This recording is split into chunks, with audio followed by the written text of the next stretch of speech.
তো দেখো বন্ধুরা, তুমি বিশ্বাস করো আর না করো, তোমার চারপাশে থাকা যেই বন্ধুগুলো তোমার টপ আপ করা দেখে, তোমার নতুন নতুন গান স্কিন নেওয়া দেখে সব থেকে বেশি লাফায়। তুমি যেদিন কোনো বড় ধরনের বিপদে পড়বা, তুমি যেদিন অসহায় হয়ে পড়বা, সেদিন দেখবা এই বন্ধুগুলোই তোমার সব থেকে বেশি অবহেলা করছে। তোমাকে নিয়ে সেই বন্ধুগুলো সবার প্রথমে হাসি ঠাট্টা তামাশা শুরু করে দেবে। আর আজকের গল্পটা শুনলে তুমি বুঝতে পারবা ঠিক এমন একটা পরিস্থিতি থেকে কিভাবে বের হয়ে আসতে হয়, কিভাবে সেই সকল স্বার্থলোভী মানুষের উচিত জবাব দিতে হয়, যারা কিনা ভালো ক্যারেক্টার স্কিল আর গান স্কিলের জন্য এতদিন তোমাকে ভালোবেসে এসেছে। জানতে পারবা ভালো ক্যারেক্টার স্কিল আর গান স্কিল ছাড়াও ভালো কিছু করা সম্ভব। কারণ যারা জীবন যুদ্ধে হেরে যায় তাদেরকে কেউ মনেও রাখে না আর পছন্দও করে না। তো বেশি প্যাক না করে ছোট্ট একটা ইন্ট্রো দিয়ে আজকের ভিডিও শুরু করা যাক।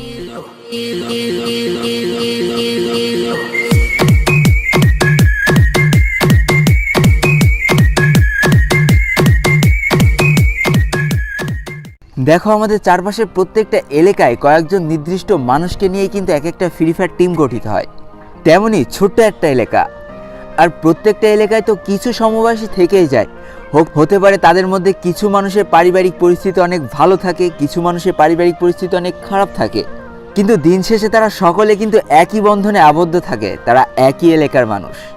তেমনি একই এলাকায় থাকা 5 জন ছেলের ভিতরে গড়ে ওঠে ফ্রি ফায়ার খেলার অদম্য ইচ্ছা।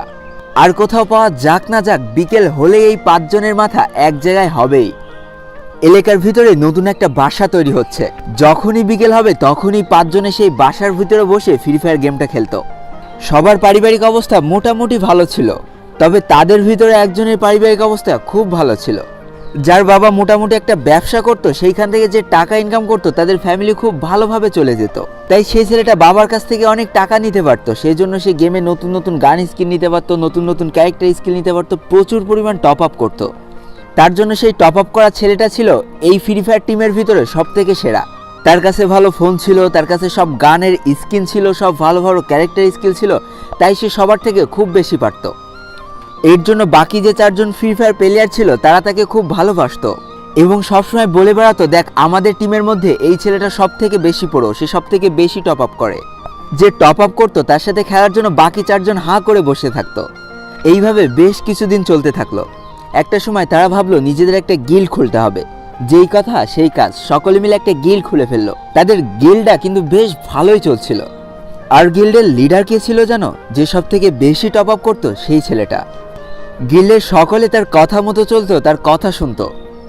তো যেই ছেলেটা সব থেকে বেশি টপ আপ করতো, যে গিল্ডের লিডার ছিল, তার ফ্যামিলিতে তার বাবা ছিল, মা ছিল আর একটা বোন ছিল। বাবা বেশ ভালো টাকা ইনকাম করছে, দিন আনি দিন খাচ্ছে, বেশ খুব সুন্দরভাবে তাদের জীবনটা চলে যাচ্ছিল। বাবার কাছে যখন যা চেত তাই পেত। আবদার করে বাবার কাছে কিছু টাকা চেত, বাবা কোনো প্রশ্ন না করেই টাকা দিয়ে দিত। কিন্তু প্রতিদিনের মতোই সেই ছেলেটা একদিন ঘুম থেকে ওঠে, স্কুলে যাওয়ার জন্য স্কুলের পোশাক পরছিল, আর তার বাবাও কর্মক্ষেত্রে যাওয়ার জন্য গোছগাছ করছিল। কিছুটা পথ যাওয়ার পরে হঠাৎ বাবা তার বুকে হাত দিয়ে বসে পড়ে আর বলে, আমার বুকে অসহ্য ব্যথা হচ্ছে। সেই ছেলেটা তার বাবাকে হাসপাতালে নিয়ে যায়। ডাক্তাররা পরীক্ষা নিরীক্ষা করে বলে তার বাবা নাকি হার্ট স্ট্রোক করেছে, তার বাবার ওপেন হার্ট সার্জারি করা লাগবে, প্রচুর পরিমাণ টাকার দরকার। ছেলেটাই তো ছোট, তার উপরে তার একটা ছোট বোন আছে। তাদের ব্যাংকে মাত্র গচ্ছিত 2 লাখ টাকা ছিল, তার উপরে ওপেন হার্ট সার্জারি করতে এতগুলো টাকা। বাবা তো অসহায়ের মতো বেডে শুয়ে রয়েছে আর আকুল দৃষ্টিতে তাদের দিকে তাকিয়ে রয়েছে। ঠিক এমন একটা পরিস্থিতির সৃষ্টি হয়, না তারা টাকা জোগাড় করতে পারছে, না সেই ছেলেটা বাবার দিকে তাকাতে পারছে। এমন একটা পরিস্থিতিতে দাঁড়িয়ে তারা কোনো কিছু চিন্তা না করে প্রচুর টাকা ধার করে বসে এবং তার বাবার ওপেন হার্ট সার্জারি করায়। সৃষ্টিকর্তার দোয়াতে অপারেশনটা সাকসেসফুল হয়। কিন্তু বন্ধুরা, একটা মানুষের যখন ওপেন হার্ট সার্জারি করতে হয় তাকে বেশ কিছুদিন রেস্টে থাকতে হয়। ঠিক এমন একটা অবস্থায় সেই ছেলেদের পরিবারে যে কী পরিমাণ অভাবটা দেখা দিয়েছিল তা ওই জায়গায় না দাঁড়িয়ে থাকলে কোনোদিন বোঝা যাবে না। তো এদিকে বাবাও বসে আছে, এদিকে ধারের এতগুলো টাকা, ঠিকমতো খাওয়া দাওয়া হচ্ছে না। একটা সময় সে চিন্তা করে আগে তার পরিবার, তাই সে একটু একটু করে গড়ে তোলা তার স্বপ্নের ফ্রি ফায়ার আইডিটা সে বেচে দেওয়ার সিদ্ধান্ত নেয় এবং 27,000 টাকা দিয়ে সে তার ফ্রি ফায়ার আইডিটা বিক্রি করে দেয়। বুঝতে পারছো বন্ধুরা, একটা ফ্রি ফায়ার আইডির দাম যখন 27,000 টাকা হয় তাহলে সেই আইডিটা তার কতটা পছন্দের ছিল, কতটা ভালোবাসার ছিল। কিন্তু শুধুমাত্র পরিবারের কথা চিন্তা করে সেই আইডিটা এক কথায় সে বিক্রি করে দেয় আর সে নতুন একটা আইডি খোলে। এবার বোঝা যায় বন্ধুরা সেই বন্ধুগুলোর আসল রূপ। যারা কিনা এতদিন তাকে পোড়ো পোড়ো বলে ডাকতো, সবসময় তার সাথে খেলতো, এখন আর সেই বন্ধুগুলো তাকে চিনতেই পারে না, তাকে নিয়ে হাসি ঠাট্টা তামাশা শুরু করে দেয়। শুধু তাই নয় বন্ধুরা, যেই মানুষটাকে একটা সময় সবাই মিলে গিল্ডের লিডার করেছিল, আজ তাকেই গিল্ড থেকে কিক মেরে দেওয়া হয়। সেই সময় সে এতটা ভেঙে পড়েছিল, মনে করেছিল যে গেম খেলায় ছেড়ে দেবে। কিন্তু সে একদিন ভাবলো সে যদি গেম খেলা ছেড়ে দেয় তাহলে তো সে হেরে গেল। সে তো সেই সকল স্বার্থলোভী বন্ধুদের কাছে হার স্বীকার করে নিল। তাই সে তার চিন্তাভাবনাটাকে সম্পূর্ণভাবে বদলে ফেলল। সে একদিন ভাবলো তার কাছে যেগুলো নেই সেটা নিয়ে আর একবারও ভাববে না, বরং তার কাছে যেগুলো আছে সেটা নিয়ে সে সামনের দিকে এগিয়ে যাবে। হোক তার কাছে ভালো গান স্কিল নেই, ভালো ক্যারেক্টার স্কিল নেই, কিন্তু তার ভালো খেলার তো একটা আগ্রহ আছে, এটা নিয়ে সে সামনের দিকে এগিয়ে যাবে। আর সে চিন্তা ভাবনা করতে থাকলো কি করলে মানুষ তাকে চিনতে পারবে। শুরু হলো একটু একটু করে নিজেকে তৈরি করার কাজ। নিজেকে গান স্কিল আর ক্যারেক্টার স্কিল বাদে এমন একটা প্লেয়ার পরিণত করতে চেষ্টা করা শুরু করলো যাতে তার সামনে এসে কেউ দাঁড়াতে না পারে। প্রথম খেলতে একটু কষ্ট হতো, কিন্তু 3 থেকে 4 মাসের ভিতরে সে নিজেকে এমন একটা জায়গায় নিয়ে যে দাঁড় করালো যে অনেক পুরো প্লেয়ার তার কাছে হার মেনে যাচ্ছে। যাদের কাছে ভালো গান স্কিল আছে, যাদের কাছে ভালো ক্যারেক্টার স্কিল আছে, তারাও তার কাছে হার মেনে যাচ্ছে। এবং তার খেলার স্কিল দেখে মোটামুটি ভালো একটা গিল্ড থেকে তাকে ডাক দেওয়া হয়, যেইখান থেকে সে অন্যের আইডি নিয়ে টুর্নামেন্ট খেলা শুরু করে। এবার বন্ধুরা চিন্তা করে দেখো, যেই মানুষটার ক্যারেক্টার স্কিল ছিল না, যেই মানুষটার ভালো গান স্কিল ছিল না, তখনই তার সাথে কেউ পারতো না। আর এখন তো সে ভালো ভালো ক্যারেক্টার স্কিল পাচ্ছে আর গান স্কিল পাচ্ছে, তাহলে সে কী লেভেলের পারফরমেন্সটা করা শুরু করলো। ঠিক এমন একটা পরিস্থিতিতে সে একটা বড় টুর্নামেন্ট খেলার ডাক পেল। আর বন্ধুরা, ন্যাশনাল লেভেলের যেসব টুর্নামেন্ট হয় সেখানে কিন্তু কোনো গান স্কিল থাকে না, কোনো ক্যারেক্টার স্কিল থাকে না। আর টুর্নামেন্ট খেলা সেই দিনটা ছিল ছেলেটার পক্ষে। গান স্কিল আর ক্যারেক্টার স্কিল ছাড়া খেলার যে অভিজ্ঞতা তার ছিল, সেটা সে খুব ভালোভাবে সেই টুর্নামেন্টে ফুটিয়ে তুলতে পারে। একের পর এক ভালো পারফরমেন্স শত শত গিল্ডের মন জয় করে নেয়। আর আজ সে অন্যতম একটা টপ গিল্ডের টপ স্কোয়াডের প্লেয়ার। আর সেই বন্ধুগুলো যারা তাকে গিল্ড থেকে বের করে দিয়েছিল, যারা তাকে অবহেলা করেছিল, তারাই আজকে তার সাথে খেলার সুযোগ পায় না। এটাই ছিল সেই বন্ধুগুলোর উপরে সঠিক জবাব। তাই তোমাদেরকে বলছি, তোমাদের কাছে কি নেই সেটা নিয়ে চিন্তা করো না, তোমাদের কাছে কি আছে সেটা নিয়ে চিন্তা করো। কয়েকটা গান স্কিল আর কয়েকটা ক্যারেক্টার স্কিল কখনো তোমাকে ভালো প্লেয়ার হিসেবে প্রতিষ্ঠিত করতে পারবে না।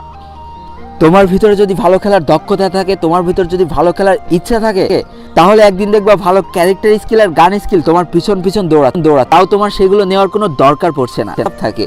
কিন্তু দিন শেষে তারা সকলে কিন্তু একই বন্ধনে আবদ্ধ থাকে, তারা একই এলাকার মানুষ।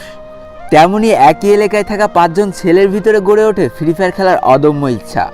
আর কোথাও পাওয়া যাক না যাক, বিকেল হলে এই 5 জনের মাথা এক জায়গায় হবেই।